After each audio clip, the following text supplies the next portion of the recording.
বাচ্চা অফিস আজকে আরে মজনু, এই দেখা যায় আমার হাজবেন্ড মজনু ডিভোর্সে 2 বছর পরে এখানে কিভাবে আসলো? আমি তো ভেবেছিলাম সে আমাকে ডিভোর্স দিয়ে ভালোই দিনকাল কাটাচ্ছে, কিন্তু আজকে দেখলাম সে আমার অফিসে চাকরি করে, তাও আবার ক্লিনার পোস্টে।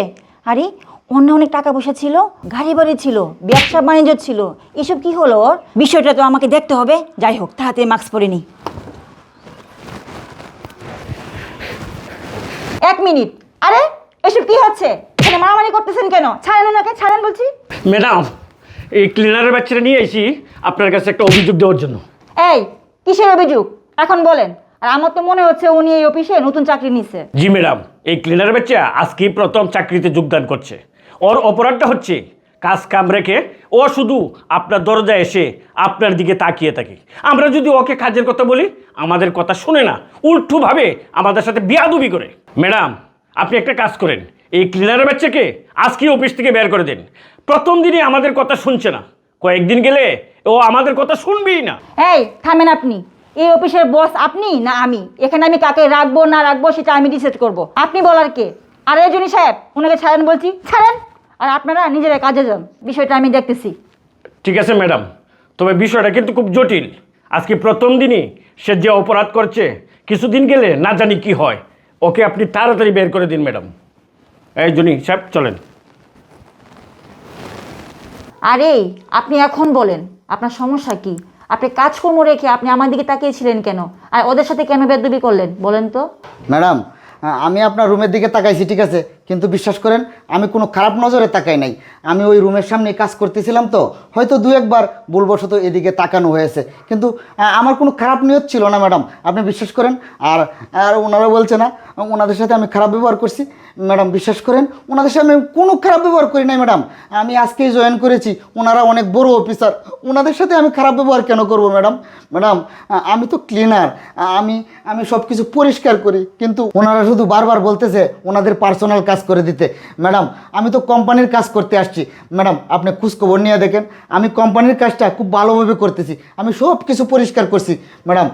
ওনারা ওনারা স্বার্থের ব্যাঘাত হয়েছে বিদায় আমাকে অনেক মারছে ম্যাডাম, আমাকে আমাকে গাড় ধরে মারতে মারতে আপনার এখানে নিয়ে আসছে ম্যাডাম। আমি অনেক কাকুতি মিনতি করছি, আমি আপনাদের কোনো খারাপ কিছু করি নাই, কিন্তু ম্যাডাম আমাকে মানে নাই, ওনারা অনেক মারছে আমাকে।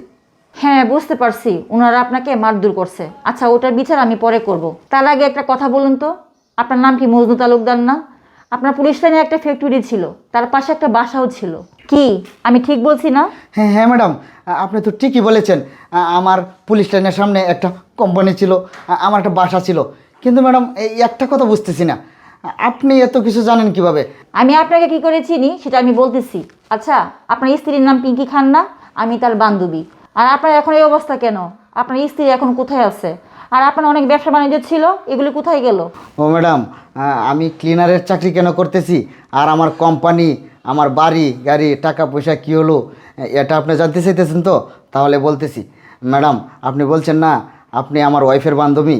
আসলে ম্যাডাম আপনার বান্ধবীর সাথে আমার 2 বছর যাবৎ কোনো যোগাযোগ নাই। 2 বছর আগে আপনার বান্ধবীর সাথে আমার ডিভোর্স হয়ে গেছে। ও আচ্ছা, আমার বান্ধবীর সাথে আপনার ডিভোর্স হয়ে গেছে, আচ্ছা মানলাম, কিন্তু আপনার সয় সম্পত্তি কী হলো? আর আমার বান্ধবীকে ডিভোর্সই কেন দিলেন? ও ম্যাডাম, আপনি বলতেছেন আমি ডিভোর্স কেন দিলাম আর আমার সয় সম্পত্তি কী হলো?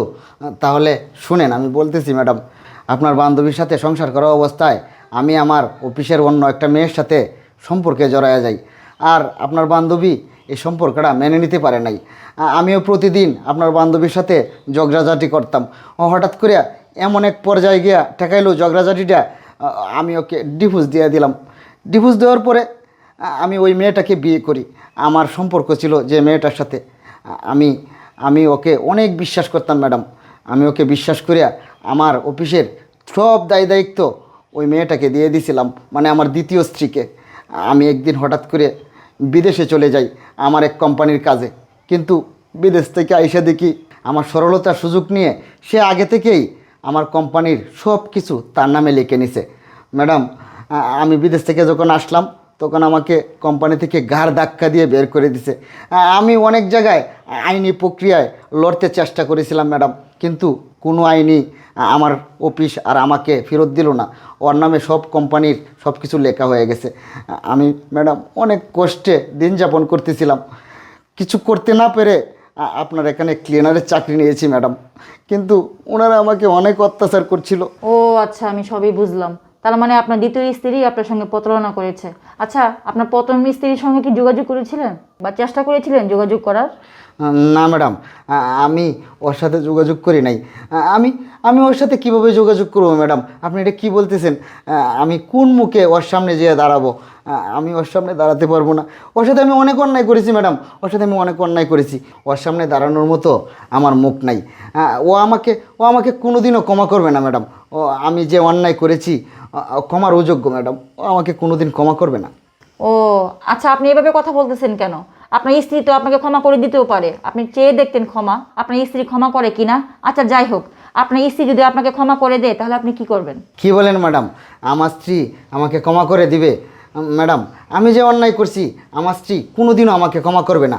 আর সে যদি আমাকে ক্ষমা করে তাহলে আমি হাজারবার লাখোবার আমি ক্ষমা চাইতে রাজি আছি। তুমি একবার চেয়ে দেখো, তোমার স্ত্রী তোমার সব অপরাধ ক্ষমা করে দিবে। আরে পিঙ্কি, পিঙ্কি তুমি?